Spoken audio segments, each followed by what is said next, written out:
Hello everyone, welcome to সঙ্গীর সাথে পাঠশালা। আজকে আমরা DElEd part 1 session 2024-26 final exam suggestion child study CC01 নিয়ে আলোচনা করব। এখান থেকে ইতিমধ্যে তোমাদের যে 2, 7 ও 16 নম্বরের প্রশ্নের সাজেশন সেগুলো চ্যানেলে আপলোড করা হয়েছে। আজকে থেকে আমরা MCQ কোশ্চেন অ্যান্সারগুলো নিয়ে আলোচনা করব। প্রথম প্রশ্ন, দেহের উচ্চতা ওজন বেড়ে যাওয়াকে বৃদ্ধি বলে, একথা কে বলেছে? Arnold Jones. বিকাশের কয়টি প্রক্রিয়া? 4টি প্রক্রিয়া। পরিণমন, অভিজ্ঞতা, মানসিক যোগাযোগ ও ভারসাম্যকরণ। কে বলেছেন? বিকাশ হলো সূক্ষ্ম সূক্ষ্ম শিখনের এককগুলির সমন্বয়। নেওয়া যায়। বিকাশের নীতিগুলি কী কী? বিকাশ নিরবচ্ছিন্ন প্রক্রিয়া, মাতৃগর্ভ থেকে আমৃত্যু বিকাশ চলতে থাকে। বিকাশী বংশগতি ও পরিবেশের সঙ্গে মিথস্ক্রিয়ার ফল। বিভিন্ন ধরনের বিকাশগুলি পারস্পরিকভাবে সম্পর্কযুক্ত। বিকাশ সামগ্রিক এবং বিকাশ পূর্বাভাসযোগ্য। কোনটি বিকাশের নীতি নয়? বিকাশ সম্পূর্ণভাবে সহজাত। বৃদ্ধি ও বিকাশের মধ্যে পার্থক্য কী? বৃদ্ধি নির্দিষ্ট সময় বা কালব্যাপী ঘটে। বিকাশ আমৃত্যু। বৃদ্ধি জিনগত এবং পরিবেশের দ্বারা প্রভাবিত। বিকাশের বহুত্বের উদাহরণ কী? শৈশবে মস্তিষ্কের বিকাশ দ্রুত ঘটে, আবার বয়ঃসন্ধিক্ষণে শারীরিক বিকাশ দ্রুত ঘটে। পিকুনাসের জীবন বিকাশের স্তর কয় ভাগে ভাগ করা হয়েছে? 10টি স্তর। এরিকসনের জীবন বিকাশের স্তরকে কয় ভাগে ভাগ করেছেন? 8টি স্তরে। হার্লক জীবন বিকাশের কয়টি স্তরের কথা উল্লেখ করেছেন? 5টি স্তরের কথা উল্লেখ করেছেন। 11 নম্বর প্রশ্ন, শিশুর জ্ঞান নির্মাণ নির্ভর করে কিসের উপর? পূর্ব অভিজ্ঞতার উপর, সক্রিয় ভূমিকার উপর এবং পারস্পরিক আলোচনার উপর। কোন কমিশন ত্রিভাষার সূত্র চালু করেন? কোঠারি কমিশন, 1964-66। শিশুর জ্ঞান নির্মাণের ক্ষেত্রে প্রভাবকারী উপাদান কোনগুলি?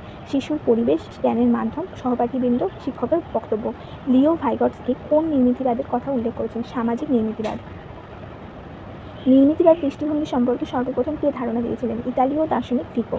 জন্মগত প্রবণতাগুলি স্বাভাবিকভাবে বিকশিত হওয়ার ফলে শিশুর আচরণের গুণগত ও পরিমাণগত পরিবর্তনের প্রক্রিয়াই হল পরিণমন, কথা কে বলেছেন? মনোবিদ কোলিসনিক। চলন দক্ষতা অর্জনের সর্বোৎকৃষ্ট সময় কোনটি? শৈশবকাল। শিশুর সামগ্রিক বা বৃহৎ চলনাঙ্গ সঞ্চালনের ক্ষমতা অর্জন করে কোন সময়? জন্মাবার পর 4-5 বছরের মধ্যে। ক্ষুদ্র চলন দক্ষতা কখন দেখা যায়? সামগ্রিক চলনের পর, মানে শিশু প্রথমে হাঁটা চলা শেখে এবং তারপরে সে সূক্ষ্ম সূক্ষ্ম চলন বলতে আঁকতে শেখে, মানে আঙুলের সঞ্চালন, সূচ সেলাই করা ইত্যাদি, এগুলো সূক্ষ্ম চলন বা ক্ষুদ্র চলন বলা হয়। সেফালোকোডল বলতে কী বোঝো? চলন দক্ষতা বিকাশ ঊর্ধ্বভাগ থেকে নিম্নভাগের দিকে আসা, মানে মাথা থেকে পায়ের দিকে। এবং প্রক্সিমোডিস্টাল বলতে কী বোঝো? চলন দক্ষতা বিকাশের দেহের কেন্দ্র থেকে প্রান্তের দিকে যাওয়া, মানে প্রথমে যখন শিশু লিখতে শেখে প্রথমে সে হাতের আঙুলের সাহায্যে সহজেই কলম বা পেন্সিল ধরতে পারে না। প্রথমে সে পুরো মুঠো করে কলম বা পেন্সিল ধরে, তারপরে সে ভালো করে আঙুলের সাহায্যে প্রকৃত অর্থে কলম বা পেন্সিল ধরতে শেখে। দলনেতার প্রধান বৈশিষ্ট্যগুলি কী? প্রভাবশালী ব্যক্তিত্ব, নিঃস্বার্থপরায়ণতা এবং ন্যায় নীতিবোধ। দলের প্রভাবে শিশুর মধ্যে কোন কোন গুণাবলীর বিকাশ ঘটে বা অর্জন করে? সামাজিক অন্তর্দৃষ্টি, প্রতিদ্বন্দ্বিতা, নিয়ম মেনে চলা। ফ্রয়েড মানসিক ক্রিয়ার স্তরকে কয় ভাগে ভাগ করেছেন? 3 ভাগে ভাগ করেছেন। ফ্রয়েড ব্যক্তিত্ব বিকাশের স্তরকে কয় ভাগে ভাগ করেছেন? 5টি স্তরে ভাগ করেছেন। এরিকসনের মতে মনোসামাজিক বিকাশের মোট কয়টি স্তর? 4টি স্তর। খেলা শিশুর উদার মনোভাবকে উৎসাহিত করে, এই কথা কে বলেছে? এরিকসন। সামাজিক বিকাশের অর্থ কী? সমাজ প্রত্যাশিত আচরণ করার ক্ষমতা অর্জন করা এবং সমাজের উন্নয়নে সক্রিয় হওয়া। সামাজিকীকরণের ফলে শিশুর কোন কোন দিকের বিকাশ ঘটে? প্রাক্ষবিক বিকাশ ঘটে, সামাজিক বিকাশ ঘটে এবং মানসিক বিকাশ ঘটে। বিকাশের কোন স্তরে সামাজিক জ্ঞানের স্পষ্ট প্রভাব হয়? পরবর্তী বাল্যকালে।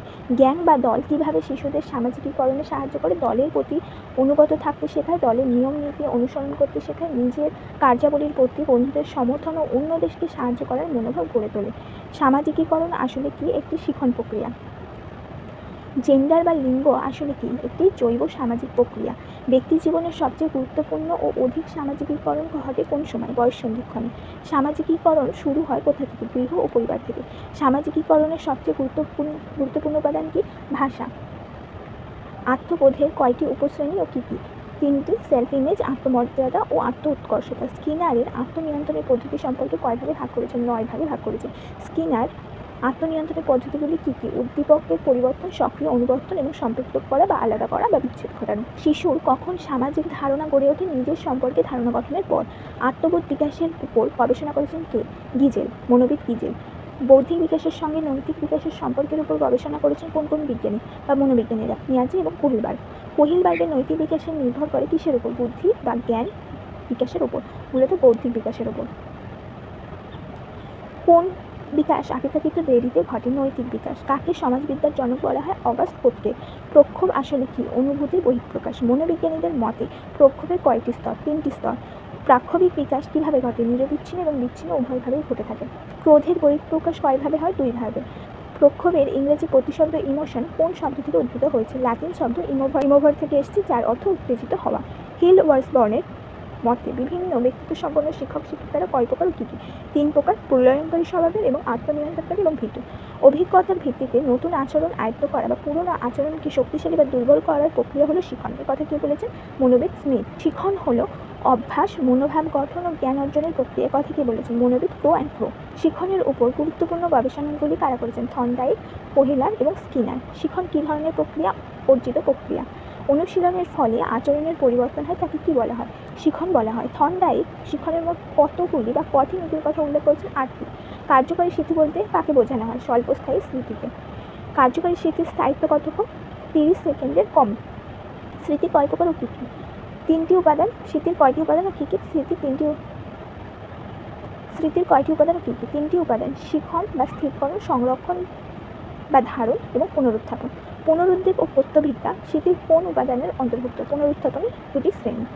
মনোযোগের বস্তুগত নির্ধারকগুলি কী কী? তীব্রতা, আকার, গতিশীলতা, নতুনত্ব, পরিবর্তনশীলতা, পুনরাবৃত্তি, সাদৃশ্য, বৈসাদৃশ্য, গোপনতা, বিচ্ছিন্নতা, দীর্ঘস্থায়ী এবং আকস্মিকতা। বস্তুগত নির্ধারক এবং ব্যক্তিগত নির্ধারক প্রতি বছরই প্রায় আসে। মনোযোগের ব্যক্তিগত নির্ধারকগুলি কী কী? আগ্রহ, আবেগ, কামনা, অভিজ্ঞতা, অভ্যাস, মানসিকতা, সহজাত প্রবৃত্তি, মেজাজ, মনোভাব, সেন্টিমেন্ট, মানসিক সুস্থতা ইত্যাদি। চেষ্টা ও ভ্রান্তি মতবাদের উদ্ভাবক কে? Edward Thorndike. সক্রিয় অনুবর্তনের প্রবর্তক কে? স্কিনার। প্রাচীন অনুবর্তন তত্ত্বের উদ্ভাবক কে? প্যাভলভ। ট্যাচিস্কোপ এবং ম্যাচডিক্স যন্ত্র কিসের জন্য ব্যবহার হয়? যথাক্রমে মনোযোগের পরিসর ও মনোযোগের চঞ্চলতা পরিমাপের জন্য। শিখনের ফলে কী সংঘটিত হয়? আত্মসক্রিয়তা বৃদ্ধি পায়, আচরণের পরিবর্তন ঘটে এবং অভিযোজনে সক্ষম হয়। শিখনের কোন পদ্ধতিতে বুদ্ধির সর্বাপেক্ষা প্রয়োজনীয়? অন্তর্দৃষ্টি পদ্ধতিতে। প্রথম বাল্যকাল বা প্রাথমিক বাল্যকাল অর্থাৎ 2 থেকে 6 বছরের শিশু অধিকাংশ ক্ষেত্রে শেখে কিসের সাহায্যে? চেষ্টা ও ভ্রান্তির সাহায্যে এবং অনুকরণের সাহায্যে। উত্তর বাল্যকালে অর্থাৎ 7 থেকে 12 বছর বয়সী শিশুদের অধিকাংশ শেখে কিসের সাহায্যে? চেষ্টা ও ভ্রান্তির সাহায্যে, সক্রিয় অনুবর্তন, আত্ম উপলব্ধির সাহায্যে। শিখনের কোন পদ্ধতি বুদ্ধির সর্বাপেক্ষা প্রয়োজনীয়? অন্তর্দৃষ্টি পদ্ধতিতে। উদ্দেশ্যহীনভাবে চেষ্টা করা, হঠাৎ সাফল্য, চেষ্টা ও ভুলের বাতিল করা, সঠিক চেষ্টা নির্বাচন করা, যান্ত্রিক শিখন, বুদ্ধির কোনো ভূমিকা নেই। শিখনের এই সকল তথ্যগুলি কে উল্লেখ করেছেন? মনোবিদ থর্নডাইক। শিখনের কোন তত্ত্বে স্কিমার ধারণা করা হয়? জ্ঞানমূলক তত্ত্বে। প্রাচীন অনুবর্তন তত্ত্বের প্রধানতম উদাহরণটি অভ্যাস গঠন। স্কিনার বক্স ব্যবহৃত হয় কোন শিখনে? সমস্যা সমাধানমূলক শিখনে। সক্রিয় অনুবর্তনের প্রধান 2টি নীতির মধ্যে একটি হলো শক্তিদায়ক উদ্দীপক এবং অপরটি কি? সেটিং বা আচরণের রূপদান। সমগ্রতাবাদী আন্দোলন কোথায় শুরু হয়? জার্মানিতে। গেস্টাল বা সমগ্রতাবাদী কারা? ওয়ার্দিমার, কুটকফকা, হোহেলার এর প্রবর্তক। এছাড়াও বার্নার্ড এবং হিলগার্ট। শিখনের কোন তত্ত্বে শিম্পাঞ্জির উপর পরীক্ষা করা হয়? সমগ্রতাবাদ। হোহেলার করেছিলেন। জ্ঞান ও প্রজ্ঞার বিকাশের ক্ষেত্রে স্কিমার কে উদ্ভাবন করেন? বার্টলেট। পেঁয়াজের জ্ঞানমূলক বিকাশে কয়টি স্তরের কথা উল্লেখ করেছেন? 4টি স্তর। ভাইগটস্কি কোন ধরনের নির্মিতিবাদের অন্তর্ভুক্ত? ভাইগটস্কি বক্তব্যটা কোন ধরনের নির্মিতিবাদের অন্তর্ভুক্ত? সমাজ নির্ভর। জ্ঞান এবং বোধ কোন ধরনের বিষয়? সমাজ সাংস্কৃতিক বিষয়। পেঁয়াজের মতে জ্ঞানমূলক বা প্রজ্ঞামূলক বিকাশের পর্যায়গুলি কী কী? সংবেদন সঞ্চালনমূলক স্তর, প্রাক সক্রিয়তা স্তর, মূর্ত সক্রিয়তা স্তর এবং যৌক্তিক সক্রিয়তা স্তর। শিক্ষার্থীর বর্তমান পারদর্শিতায় এবং শিক্ষক ও অন্যান্যদের সাহায্যে পারদর্শিতার সম্ভাবনার পার্থক্যকে কী বলা হয়? Zone of proximal development. কোন মনোবিদ বিকাশের ক্ষেত্রে ব্যক্তির উপর বিশেষ গুরুত্ব আরোপ করেছেন? পেঁয়াজে। কোন মনোবিদ বিকাশের ক্ষেত্রে সমাজ ও সংস্কৃতির উপর বিশেষ গুরুত্ব আরোপ করেছেন? ভাইগটস্কি। অন্তর্ভুক্তিকরণ প্রথম কোথায় দেখা যায়? ফ্রান্সে। পেঁয়াজে কোন ধরনের নির্মিতিবাদের অন্তর্ভুক্ত? ব্যক্তিনির্ভর নির্মিতিবাদ। জেডপিডি কি? জোন অফ প্রক্সিমাল ডেভেলপমেন্ট বা নৈকট্য বিকাশের সীমা। ভাইগটস্কি নৈকট্য বিকাশের সীমা বা জোন অফ প্রক্সিমাল ডেভেলপমেন্টের ধারণাটি আসলে কি? শিক্ষার্থীর শিখনের উপর অন্যদের ভূমিকার কথা ব্যক্ত করে। স্ক্যাফোল্ডিং বা ভাড়া বন্ধন বা মাচান প্রক্রিয়া বলতে কী বোঝায়? সমস্যা সমাধানে শিক্ষার্থীদের সংকেত দান করা, মনে করিয়ে দেওয়া বা ধরিয়ে দেওয়া বা সমস্যা সমাধানের জন্য ক্ষুদ্র ক্ষুদ্র অংশে সমস্যাটিকে বিভক্ত করা। বিকাশ প্রক্রিয়ার টুলস বা সংকেতের কথা কে বলেছে? ভাইগটস্কি।